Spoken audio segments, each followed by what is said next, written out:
अयोध्या में राम मंदिर के लिए प्राइवेट मेंबर बिल लाने की तैयारी में राज्यसभा सांसद राकेश सिन्हा ट्वीट कर दिए राम मंदिर के लिए बिल लाने के संकेत।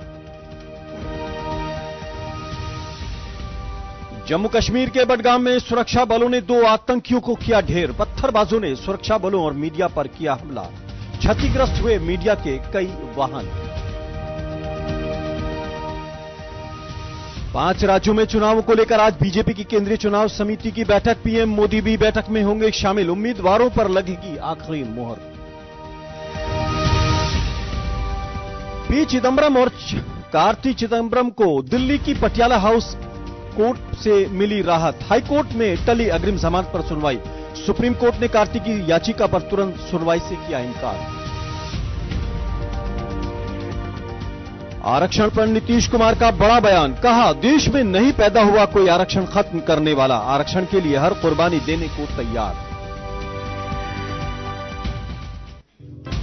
और उधर मंत्री पद छोड़ शिवराज के खिलाफ बगावत शुरू करने वाले कंप्यूटर बाबा से वापस ली गई महामंडलेश्वर की उपाधि। दिगंबर अखाड़ा ने वापस ली उपाधि। बाबा ने शिवराज के खिलाफ शुरू किया था अभियान।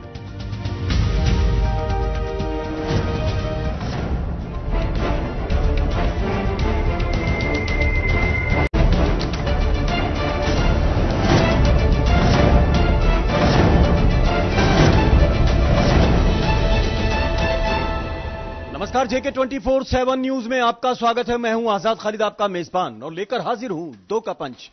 2 का पंच यानी 2 बजे तक की 5 वो बड़ी खबरें जो अभी तक चर्चा में, सुर्खियों में हैं और जिनके बारे में हम आपको विस्तार से बताएंगे। अपने रिपोर्टर्स, अपने प्रोड्यूसर से उस पर बात करेंगे और आपको जानकारी देंगे। आज जिन 5 खबरों को लेकर हम हाजिर हुए हैं उसमें सबसे पहले बात करेंगे राम मंदिर की, जिसको लेकर एक प्राइवेट बिल लाया जा रहा है। राकेश सिन्हा ला रहे हैं जिस पर, और हम जानकारी आपको विस्तार से देंगे। उसके अलावा हम आपको बताएंगे जम्मू कश्मीर के अंदर एक एनकाउंटर हुआ जिसमें 2 आतंकियों को ढेर किया गया, लेकिन इसमें पथराव की घटनाएं भी सामने आई है। इसके अलावा हम आपको बताएंगे सीतापुर में वकीलों और पुलिस के बीच में टकराव सामने आया है, मारपीट सामने आई, बाकायदा वीडियो जारी हुआ है। इसके अलावा हम आपको एक खबर और सुनाएंगे जिसमें सुप्रीम कोर्ट ने जजों की नियुक्ति को लेकर एक नाराजगी का इजहार किया है। उसके अलावा हम आपको बताएंगे पाक ऑक्युपाइड कश्मीर से चाइना के लिए एक बस शुरू करने जा रहे हैं पाकिस्तान और चीन, जिस पर भारत ने आपत्ति जताई है। लेकिन सबसे पहले बात करेंगे हम राम मंदिर की, जिसको लेकर राकेश सिन्हा एक प्राइवेट बिल लाना चाहते हैं। इशफाक गौहर हमारे साथ रहेंगे, हम आपको जानकारी देंगे क्या इसके माने हैं और क्या इसको देखा जाए और किस तरह से पॉलिटिकल पार्टीज इसको ले रही हैं और क्या इसका चैलेंज है। इशफाक गौहर, प्राइवेट बिल है, हालांकि कोई नियमित बिल नहीं है, लेकिन उसको किस तरह से देखा जाए, किन मायनों में इसको देखा जाए, क्या इसका महत्व है, क्या बीजेपी के मुद्दे से अब हट गया है प्राइवेट बिल लाकर, क्या बताना चाहते हैं? देखिए, राकेश सिन्हा साहब राज्यसभा के मेंबर है और उनकी एफिलिएशन जो है वो आरएसएस के साथ है, और आरएसएस ने पहले ही इस बात का पिच किया था कि किसी न किसी तरीके से 2019 के चुनाव से पहले राम मंदिर का मामला जो है वो ठीक होना चाहिए और मंदिर की शुरुआत जो वो होनी चाहिए। और उसी दबाव के बीच में आज राकेश सिन्हा साहब ने कांग्रेस पर भी सवाल उठाए हैं और सभी नेताओं पर सवाल उठाए जो बार बार बीजेपी पर यह सवाल उठा रहे थे कि क्या भाजपा मंदिर बनाना चाहती है या नहीं। उन्होंने कहा कि अब मेरा बिल जो है वो आएगा और मैं चाहता हूं कि कांग्रेस इसका सपोर्ट करे, और ये बिल जो आएगा in the context of that कि ये पॉलिटिकल बिल भी होगा और साथ साथ आरएसएस और बीजेपी के जो बीच में पिछले कई दिनों से खींचातानी चल रही थी बाबरी मस्जिद को लेकर, उसमें भी ये बिल जो है एक स्मूथ लाइन लेकर जो है आगे बढ़ेगा। लेकिन अशफाक, जिस तरीके से देखा जाए कि प्राइवेट बिल जो है ना तो मंत्री हैं वो, ना कोई वो है, लेकिन अगर वो प्राइवेट बिल लाते तो बीजेपी के एजेंडे से हट गया, क्योंकि उन्होंने तो इस पर ये कहा था कि जब हम सत्ता में होंगे तो लाएंगे, लेकिन अब पूर्ण बहुमत है उनका, तो बीजेपी के एजेंडे से हटकर राकेश सिन्हा ला रहे हैं। इसको किस मायने में देखा जाए? देखिए, राकेश सिन्हा साहब लाए या कोई और पार्लियामेंट के मेंबर लाए, देखना है कि उनका विल क्या है। बेसिक ये है कि वो भाजपा के साथ ही है, आरएसएस है या वीएचपी है, जो भी है वो बीजेपी का ही एक संगठन है, और यही वजह है कि एक लीगल टर्मिनोलॉजी में उसको लेने की जरूरत है। एक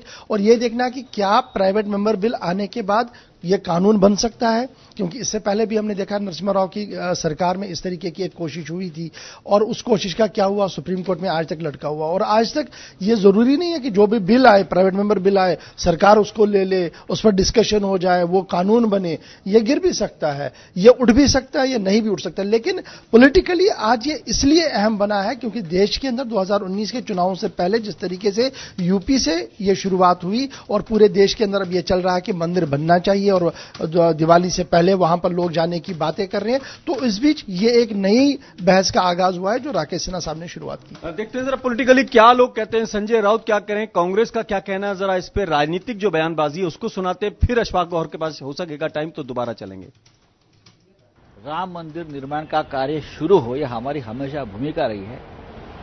अगर कोर्ट का फैसला आने का आप इंतजार करते रहेंगे तो मुझे लगता है 1000 साल लगेगा। ये कोर्ट फैसले से नहीं राम मंदिर बनेगा। राम मंदिर बनेगा सरकार ऑर्डिनेंस जब निकालेगा, तब राम मंदिर का कार्य 2019 से पहले शुरू होगा। उद्धव ठाकरे साहब वहां जा रहे हैं, वो सिर्फ और सिर्फ मोदी जी को और पूरे बीजेपी सरकार को याद दिलाने के जा रहे हैं, भाई हमको राम मंदिर बनाना है। 25 साल पहले हमने यहां खून बहाया है। तो संजय राउत कह रहे हैं कि आना चाहिए, लेकिन अशफाक अगर देखा जाए ये प्राइवेट बिल है, इसको अगर अब कांग्रेस के पाले में भी शायद गेंद डाली जा सकती है और बीजेपी का भी एक तरह से इम्तिहान हो सकता है। इम्तिहान तो हर एक पार्लियामेंट मेंबर का लगेगा अगर यह बिल आता है। दो चीज है कि सेशन में क्या यह उठता है नहीं उठता, यह भी एक बड़ा सवाल है, लेकिन जरूर एक फेस सेविंग के लिए भाजपा यह कह सकती है कि हमने तो लाने की कोशिश की थी। अगरचे प्राइवेट मेंबर बिल है, लेकिन Rakesh Sinha directly indirectly BJP के साथ एफिलेटेड है। पार्टी लाइन अलग है, निजी लाइन अलग है। ये जरूरी होता है, सरकार की लाइन अलग होती है, पार्टी लाइन हमेशा अलग होती है। ये जरूरी नहीं कि सरकार और पार्टी की लाइन एक हो। कुछ मुद्दों पर सरकार अलग तरीके से सोचती है और पार्टी अलग तरीके से सोचती है, और ये हमने सिर्फ दिल्ली में नहीं देखा, दीगर स्टेट्स में भी आप ये देख सकते हैं। अच्छा, जिस तरह से कांग्रेस कह रही थी आप लाइए तो सही, अब लगता है कि कांग्रेस के लिए बड़ा सवाल हो गया कि वो इधर खड़ी होगी या इधर खड़ी। न सिर्फ कांग्रेस के लिए, बहुत से नेताओं के लिए सवाल पैदा हो गए हैं, जो कभी ट्विटर पर, कभी टेलीविजन चैनल्स की डिबेट्स पर ये कहते थे कि जरा कोशिश तो करके देख लीजिए, जरा कोशिश तो करके। अब कोशिश हुई है, देखते हैं उनका रिएक्शन क्या रहता है पार्लियामेंट के अंदर। अशफाक, और हमारे साथ हर्ष चौधरी जुड़ गए हैं फोन लाइन पर, जरा हम उनसे मालूम करते हैं कि उनका क्या स्टैंड रहेगा, कांग्रेस का क्या स्टैंड है। हर्ष जी, बहुत बहुत स्वागत है आपका। जिस तरीके से राज्यसभा के अंदर राकेश सिन्हा इस पर बिल ला रहे हैं, प्राइवेट बिल है, क्या कांग्रेस का स्टैंड होगा और आप इसको किस नजरिए से देखते हैं इस स्टेप को? देखिए, ये सिर्फ और सिर्फ एक चुनावी मुद्दा है, और जैसे भाजपा हमेशा से राम के नाम को भुनाती हुई आई है चुनाव के दौर पे, आज 5-5 राज्य चुनाव में जा रहे हैं सिर्फ उन्हीं की वोट बटेरने के लिए, जनता को पागल बनाने के लिए, जनता को गुमराह करने के लिए। ये कहीं ना कहीं फिर एक राम का सहारा लिया जा रहा है, और मैं समझता हूं कि जनता कहीं ना कहीं जागरूक हो चुकी है और जनता समझ चुकी है कि बार बार हमें राम के नाम पर ये पागल बनाना बंद करें। और मैं तो कहना जागरूक जनता ये जानना चाहती कांग्रेस का स्टैंड क्या होगा। कांग्रेस का स्टैंड सीधा सीधा हमेशा से, जो कोर्ट निर्णय लेकर आएगा हम लोग उसके साथ हैं। बहुत बहुत शुक्रिया हर्ष चौधरी जी। अशफाक गौहर वो कह रहे हैं कोर्ट, यानी फिर एक तरह से ये बिल लाना जो है वो कांग्रेस अपने स्टैंड को क्लियर नहीं कर रही है। मैंने पहले ही कहा था कि ये बहुत सी पॉलिटिकल पार्टीज के लिए एक बड़ा सवाल अब पैदा बनेगा, क्योंकि कल तक आप ये कह रहे हैं कि आप लाइए, हम आपके साथ हैं, देखते हैं, क्योंकि उन्हें यह लग रहा था कि शायद गवर्नमेंट नहीं लाएगी। अब गवर्नमेंट लाए न लाए, किसी ने तो शुरुआत की है। अब न सिर्फ मैंने यही कहा था कि कांग्रेस के लिए, सपा के लिए और दीगर पार्टियों के लिए भी बड़ी मुसीबत बनेगा। बहुत बहुत शुक्रिया अशफाक गौहर। यानी राम मंदिर को लेकर जो लोग ट्वीट करके अपने अपने बयानबाजियां करते थे, उनको एक ट्वीट जो है कहीं ना कहीं आप बीजेपी से हमारे साथ हम इस खबर पर बने रहेंगे। नवीन कुमार जी बीजेपी से जुड़ गए हैं हमारे साथ, उनसे भी हम राय लेते हैं। नवीन जी, बहुत बहुत स्वागत है आपका। ये राकेश सिन्हा जी जो बिल ला रहे हैं, प्राइवेट बिल है हालांकि, लेकिन इसको आप किस नजरिए से देखते हैं? क्या पार्टी लाइन से हटकर अब राम मंदिर के ऊपर बात की जाएगी? पहली बात तो ये कि चाहे कोई प्राइवेट मेंबर बिल हो, सरकार की तरफ से लाया हुआ अध्यादेश, ये सभी के सभी अगर लोकसभा में आते हैं तो उसका नियम एक है, उसी के थ्रू होता है, उसको लोकसभा ही पास करती है, सारे सदस्य मिलकर के पास करते हैं। हमने इसलिए कहा कि जो कानूनी अड़चने, बहुत सारी चीजें हैं, संविधान के अनुसार देश चलता है, और राम मंदिर जल्दी से जल्दी बने, जिसका हम रास्ता निकालने का प्रयास कर रहे हैं। तो राकेश सिन्हा जी कहीं बाहर से इंपोर्ट हुए व्यक्ति नहीं है, वो भारतीय जनता पार्टी के सांसद हैं, और भारतीय जनता पार्टी के सांसद एक जो प्राइवेट मेंबर बिल, वो ऑफिशियली एक ही बात है जो हाउस में लेकर के आ रहे हैं, उसमें इसलिए सीधा लाने का मतलब ये है कि सीधे तौर पे राज्यसभा से अगर वो पास होता है तो लोकसभा जाएगा। और दूसरा ये कि जितने अपोजिशन पार्टी के लोग जो बाहर तो कहते हैं मंदिर बनना चाहिए, और अंदर, और उसके अलावा कोर्ट में सब जगह ABCD टीम खड़ी करके कहते हैं मंदिर नहीं बनना चाहिए। तो कांग्रेस, यानी अब आप लोग बिल्कुल एक्सपोज करना चाहते हैं कि जो लोग कहते थे कि बनना चाहिए, अब आप बिल ले आए हैं, भले ही वो राकेश सिन्हा अकेले लाए हो, लेकिन अब आप खुद भी ये चाहते हैं कि एक्सपोज हो। हालांकि कांग्रेस कह रही है कि आप चुनावी मुद्दे के तौर पर इसे इस्तेमाल कर रहे हैं। हम कांग्रेस क्या कहती है छोड़ दिए, मंदबुद्धि पार्टी का जिसका अध्यक्ष है उसके बारे में मैं क्या बात करूंगा। लेकिन मैं एक बात ये कहना चाहता हूं कि कांग्रेस पहले तो कंफ्यूज थी, अब पूरी तरह फ्यूज है। उसको ये नहीं मालूम है कब कहां क्या करना है।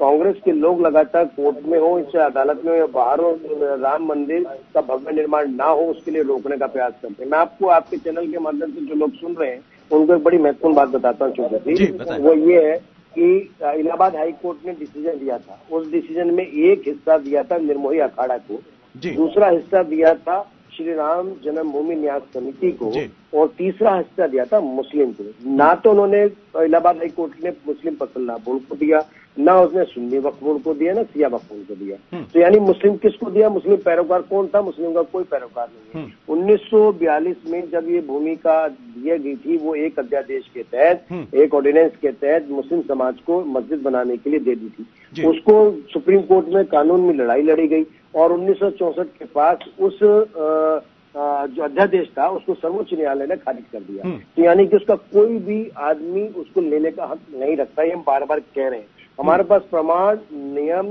सबूत सब कुछ। मतलब जब कोई क्लेम करने वाला ही नहीं है तो फिर आपको इतनी दिक्कत क्यों हो रही है? फिर आपको प्राइवेट बिल क्यों लाना पड़ रहा है? एग्री, यही बात मैं कह रहा हूँ कि दिक्कत ये हो रही है कि चाहे मुस्लिम पर्सनल बोर्ड के मामले में हो, चाहे सुन्नी वक्फ बोर्ड के मामले में हो, या कांग्रेस के लोग हो, कपिल सिब्बल पूर्व लाभ मंत्री होते हुए भी चाहे चले गए कोर्ट के अंदर जाके कहते 2019 से पहले सुनवाई ना हो। ये जो एबीसीडी टीम है सपा बसपा, यानी जो कपिल सिब्बल कह रहे थे वो बात सत्य हो गई, आपको ऐसा लग रहा है? यस, वो लोग लगातार इसको रोकने का प्रयास कर रहे हैं, नाना प्रकार के हथकंडे अपना रहे, कानूनी बारीकियों पर। यानी अब आपने सब लोगों के ऊपर मुंह पर ताला लगाने के लिए बिल पेश कर दिया। अब देखना होगा कि किसका क्या स्टैंड होता है। बहुत बहुत शुक्रिया नवीन जी आपका, और आप इस पर बने रहें, देखें, हम भी इस पर नजर बनाए हुए। बढ़ते अगली खबर की तरफ और बात करते हैं हम जम्मू कश्मीर में होने वाले एनकाउंटर की, जिसमें 2 आतंकियों को ढेर कर दिया गया। बडगांव से ये खबर आ रही है और इसमें अगर देखें गंभीर बात यह है कि वहां पर स्थानीय लोगों ने या किन लोगों ने बाकायदा पत्थरबाजी की और एक तरह से सुरक्षा बलों को चैलेंज दिया। हालांकि सुरक्षा बलों ने बड़ी समझदारी से और बहादुरी से न सिर्फ आतंकियों को ढेर किया बल्कि भीड़ को भी कंट्रोल किया और एक मुठभेड़ को, बड़ी क्रूशल मुठभेड़ को अंजाम दिया, जिसमें 2 बड़े महत्वपूर्ण, जिसे कहना चाहिए खतरनाक आतंकी ढेर किए गए। इस पर हम अपने साथ सनम एजाज को जोड़ने की कोशिश करेंगे और सबसे पहले सुनाते हैं कि वहां पर कर्नल क्या कह रहे हैं, सेना का क्या कहना है। पहले सुन लेते हैं, फिर सनम एजाज से भी हम संपर्क करेंगे। We received an input in the area of Zugu Khariam village in the outskirts that there were presence of 2 terrorists. We have been tracking this group for some time. They probably were here to create some unrest for the panchayat elections. On receiving the input from the Badgaon police, we immediately launched with a small group, and in a short and fast operation, we eliminated 2 terrorists. Sir, recovery? We have been able to recover 2 AKs and 1 pistol. यानी इस मुठभेड़ के अंदर अगर आप देखें तो सेना का कहना यह है कि बाकायदा वो पीछा कर रहे थे और जब मौका लगा तो उन्होंने इन 2 आतंकियों को ढेर कर दिया और कई ऐसी वेपन भी बरामद किए गए। लेकिन सबसे गंभीर बात यह है कि जो वहां पर स्टोन पेल्टिंग एक बार फिर सामने आई है और सेना को उनसे भी मुकाबला करना पड़ा। सनम एजाज से हम कोशिश कर रहे हैं फोनलाइन पर जानकारी लेने के लिए, लेकिन हम आपको बता दें कि बडगाम में यह मुठभेड़ हुई जिसमें 2 आतंकी ढेर कर दिए गए। सैयद जुनैद हाशमी हमारे साथ जम्मू से जुड़ गए हैं। सैयद जुनैद हाशमी, बहुत बहुत स्वागत है। ये बडगाम में जो मुठभेड़ हुई है इसमें 2 आतंकी ढेर कर दिए गए, लेकिन एक बार फिर सेना के खिलाफ पत्थरबाज या यूं कहें कि स्थानीय लोग खड़े हुए हैं। हालांकि सेना ने बड़ी बहादुरी के साथ उनको भी ढेर किया और इनको भी कंट्रोल किया। कैसे देखते हैं आप?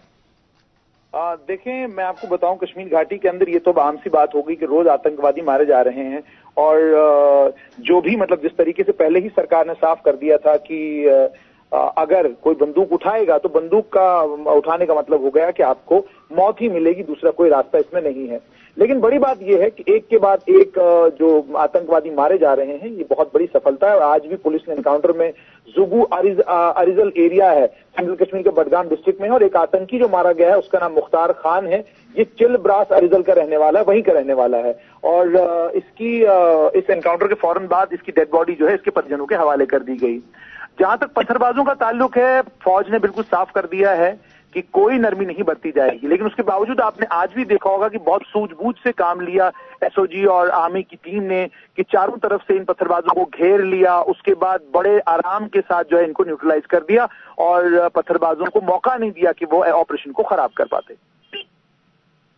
जी खालिद साहब, जानकारी क्या है? अभी वहां पर क्या सर्च ऑपरेशन चल रहा है या ये जो ऑपरेशन था search operation search operation over हो चुका है, दोनों आतंकी मारे गए हैं और दोनों आतंकियों के मारे जाने के बाद अब स्थिति इस वक्त जो है वो थोड़ी गंभीर बनी हुई है, क्योंकि आप जानते हैं। जुनैद, मैं आपको रोकना चाहूंगा थोड़ा सा। सनम एजाज जुड़ गए हमारे साथ श्रीनगर से। सनम, अभी लेटेस्ट वहां पर आपके पास क्या जानकारी और किस तरीके से अगर देखा जाए जो पत्थरबाज खासतौर से मुठभेड़ के दौरान जो एक तरह से खलल डालते हैं या सेना को चैलेंज करने की कोशिश करते हैं, क्या सेना आपको रणनीति ऐसी बना रही है कि इसको किस तरह से निपटा जाए? देखिए, बिल्कुल खालिद भाई, ये जो एनकाउंटर होते हैं और एनकाउंटर के दौरान पिछले 1 साल से लगातार एनकाउंटरों में रुकावट खड़ी की जाती है। आज कोई नया वाक़ा नहीं है कि यहाँ रुकावट खड़ी की गई हो, और ये लगातार होता रहा है। तो इस पे सेना ने कई बार इस पर रणनीति भी बनाई थी, कई बार उन्हें वार्निंग के हवाले से भी कहा था कि बख्शा नहीं जाएगा। लेकिन चूंकि एक सिचुएशन जो है, एक सेंटिमेंट्स कहीं ना कहीं इस वक्त जो इस सारी सिचुएशन के साथ जुड़े हुए, तो उस बीच में बड़ी परेशानियां रहती हैं, चाहे वो एजेंसीज में जो भी एजेंसीज हो, सिक्योरिटी फोर्स की एजेंसीज हो या इंटेलिजेंस एजेंसीज हो या फौज हो, सेना हो, सबको ये परेशानी रहती है कि जब भी इनकाउंटर होता है तो उस इनकाउंटर के दौरान इस परेशानी से। लेकिन सनम, एक सवाल एज ए जर्नलिस्ट दिमाग में आता है कि जैसे जैसे इंटेलिजेंस जो काम करता है सेना का, वो आतंकी को ट्रेस कर लेते हैं, जैसे जैसे आतंकी को ट्रेस किया जाता है वैसे वैसे पत्थरबाज वहां पहुंच जाती है। तो क्या कोई पैरेलल ऐसा सिस्टम मौजूद है, जैसे कि अगर देखा जाए सेना के मुखबर या सेना का जो इंफॉर्मेशन सेंटर है या जो भी उसका सिस्टम है वो कामयाब होता है, और इसी तरीके से अगर देखें पत्थरबाजों का भी कोई सिस्टम ऐसा जरूर है जो दोनों एक साथ पहुंचते हैं और मुठभेड़ के दौरान ही पत्थरबाजी क्यों सामने आती है? देखिए खालिद भाई, ये जो पत्थरबाजी के वाक़या जो होते हैं, यहाँ पे पहले लोकल लोग निकल आते हैं। लोकल लोग जब भी कहीं पे गोली चलती है तो उसके साथ ही, क्योंकि लोकल लोगों को बहुत ज्यादा इनपुट्स होते हैं कि किस एरिया में मिलिटेंट है इस वक्त, किस एरिया में नहीं है, उनको उस इलाके के लोकल लोगों को पता होता है। जैसा कि इस इलाके में, जैसे आज बडगाम के आरिजाल में हुआ, तो यहाँ लोकल लोगों को पता था कि इलाके में मिलिटेंट है, और जैसे ही फौज आई तो वो कहीं न कहीं पहले ही ये लोग जो है, लोकल लोग, ये इस चीज को भाप लेते हैं कि फौज आएगी तो उसके बाद यहाँ पे एनकाउंटर होगा। तो ये नेटवर्क अगर हम ना कहें, बल्कि ये लोकल इनपुट जो होते हैं उसी पे सब कुछ होता है। यहाँ इसको सिंपैथी या रिवेंज भी कह सकते हैं, विरोध भी कह सकते हैं। बहुत बहुत शुक्रिया जी, बहुत बहुत शुक्रिया सनम एजाज और से जुनैद हाशमी, दोनों का आप नजर बनाए रखें, और कोई डेवलपमेंट होगा तो हम आपसे फिर जानकारी लेंगे। बढ़ते हैं अगली खबर की तरफ और बात करते हैं उत्तर प्रदेश पुलिस की, या उत्तर प्रदेश की कानून व्यवस्था की, या फिर उत्तर प्रदेश के अंदर मौजूदा हालात की। सीतापुर के अंदर एक मारपीट की ऐसी वीडियो सामने आई जहां खाकी वर्दी वाले लोग, उन पर हमला किया जा रहा है। काले कोट वालों यानी कानून के मुहाफिज जो हैं, वो कानून की लड़ाई लड़ने वाले आमने सामने हैं। दोनों में मारपीट सामने आई है। कोई ऐसा मामला सामने आया कि पुलिस और वकीलों के बीच में जो टकराव हुआ, उसका वीडियो आप देख सकते हैं। किस तरीके से आप देख सकते हैं कि दोनों लोग जो कलम के या कानून की लड़ाई लड़ने वाले लोग हैं, वो हाथापाई कर रहे हैं। मारपीट की नौबत आई, एफआईआर हो गई है इसमें। और इसमें हम सबसे पहले प्रशासन का क्या स्टैंड है वो क्या बता रहे हैं, उनसे सुन लेते हैं, फिर अपने रिपोर्टर शिव प्रकाश से बात करेंगे। लेकिन सबसे पहले देखते हैं एसडीएम क्या कह रहे हैं, उन्होंने क्या कार्रवाई की, क्योंकि पुलिस और वकीलों के बीच का जो टकराव है बड़ा गंभीर है। और इसको आप देखें और विजुअल देखने के बाद खुद अंदाजा लगा सकते हैं। शिव प्रकाश हमारे साथ जुड़ गए हैं। शिव प्रकाश, ये आपके पास लेटेस्ट क्या जानकारी है, क्या वजह बनी जो दोनों लोगों के बीच में ऐसा टकराव हुआ कि एक तरफ कानून के रखवाले पुलिस वाले थे और एक तरफ वो जो कानून की लड़ाई लड़ते हैं, दोनों लोग हाथों में कानून को लेकर लड़ने लगे? कैसा, मतलब किस तरह के हालात बने? मामला यह था, मैं सर बताना आपको चाहूंगा, 40 सालों से क्लब का कब्जा अधिवक्ताओं का था, जिसको लेकर के जिला प्रशासन मौके पे गया कब्जा हटवाने के लिए, जिस पर 2 वकील भड़क गए, जिसको लेकर के शहर कोतवाली पुलिस उनको कोतवाली ले आई, वहाँ कोतवाली में बैठा दिया। उसके बाद अधिवक्ताओं ने आक्रोश किया, लालबाग चौराहा जाम किया। उसके बाद पुलिस अधीक्षक से मिलने की मांग करने लगे। उसके बाद पुलिस अधीक्षक जी जिला सत्र न्यायाधीश के चेंबर में पहुंचे, उसके पीछे ही अधिवक्ताओं का हुजूम पूरा पहुंच गया जी। और हाँ, यानी दोनों के बीच में मारपीट हो गई, प्रशासन की मौजूदगी में, आला अफसरों की मौजूदगी में। बड़ी गंभीर बात है। शिव प्रकाश, बहुत बहुत शुक्रिया। जरा देखते हैं एसडीएम क्या कह रहे हैं, वो भी सुनाते हैं आपको। सीमा खत्म हो गई थी, 30 साल का पट्टा था, यह अवैध कब्जा था, तो ये सरकारी संपत्ति थी, सरकार अपना कब्जा नहीं है। सर, यहाँ पे कुछ शराब की बोतल्स वगैरह भी मिली हैं, और उस पे क्या कार्रवाई की जा रही है? क्या आबकारी की टीम यहाँ मौके पे है? आबकारी की टीम मौके पर मौजूद है, कार्रवाई कर रहे हैं। अब ये लिस्ट बना करके चौकी सुपुर्दगी में दिया जा रहा है और आबकारी वाले अपना कार्रवाई कर रहे हैं। तो यूपी के हालात आपने देखे कि किस तरीके से वकील और पुलिस कर्मी भिड़ते नजर आ रहे हैं। अब बढ़ते हैं दिल्ली में। अगर बात करें सुप्रीम कोर्ट की, तो सुप्रीम कोर्ट ने जजों की नियुक्ति को लेकर एक तरह से नाराजगी का इजहार किया है और बाकायदा दिल्ली हाई कोर्ट को कहा है कि जजों की नियुक्ति को लेकर वो गाइडलाइन बनाए। केएम शर्मा हमारे साथ रहेंगे, उनसे जानकारी लेंगे, लेटेस्ट जानकारी उनके पास क्या और किस तरह इसको देखते हैं कि सुप्रीम कोर्ट जजों की नियुक्ति को लेकर दिल्ली हाई कोर्ट को उसने कहा है कि आप कुछ वो बनाइए, नहीं तो हमको ये तमाम प्रक्रिया अपने हाथ में लेनी होगी। इस पे सरकार पहले ही अपनी मंशा जाहिर कर चुकी है और सुप्रीम कोर्ट के पास उन्होंने एक जांच के लिए और उस पे कानून बनाने के लिए एक फाइल भी मूव किया है, जिसमें ये कहा गया है कि पूरे देश में जितने जुडिशियल मजिस्ट्रेटों की जगह खाली है, करीब 6200 के करीब पोस्ट खाली है, उसको जीट की तरह, जैसे नीट की परीक्षा होती है वैसे जीट की परीक्षा करा के सबको कंप्लीट कर लिया जाए। तो इस दिशा में इसको देखा जाए कि हाईकोर्ट को अगर निर्देश दिया गया है सुप्रीम कोर्ट से, तो हो सकता है कि हाईकोर्ट, दिल्ली हाईकोर्ट वहां पे नोडल एजेंसी बन जाए और पूरे देश की परीक्षा को कंडक्ट कराए। जिस तरह से सुप्रीम कोर्ट ने बाकायदा एक आंकड़ा सा देने की कोशिश की है कि लगभग 880 केसेस आते हैं, 11 बेंचेस हैं, उसमें कितने लिए जाते हैं, कितने ड्रॉप कर दिए जाते हैं, ये अपने आप में गंभीर है। बाकायदा सभी राज्यों को ये इंस्ट्रक्शंस दिए कि आप जजों की नियुक्ति को लेकर क्या कर रहे हैं, ये भी हमको इन्फॉर्म करें। तो अपने आप में देखा जाए देश भर के हालात बहुत ज्यादा चिंताजनक है सुप्रीम कोर्ट की नजर में। नहीं, सुप्रीम कोर्ट की नजर में चिंता की बात है, लेकिन जो एक बात है कि जब ये जज रिटायर होने वाले होते हैं तभी इनको ये चीजें याद आती हैं। जब आप 64 साल नौकरी कर चुके हैं तब आपको चिंता नहीं आई, जब अब आपकी 11 महीने नौकरी बच गई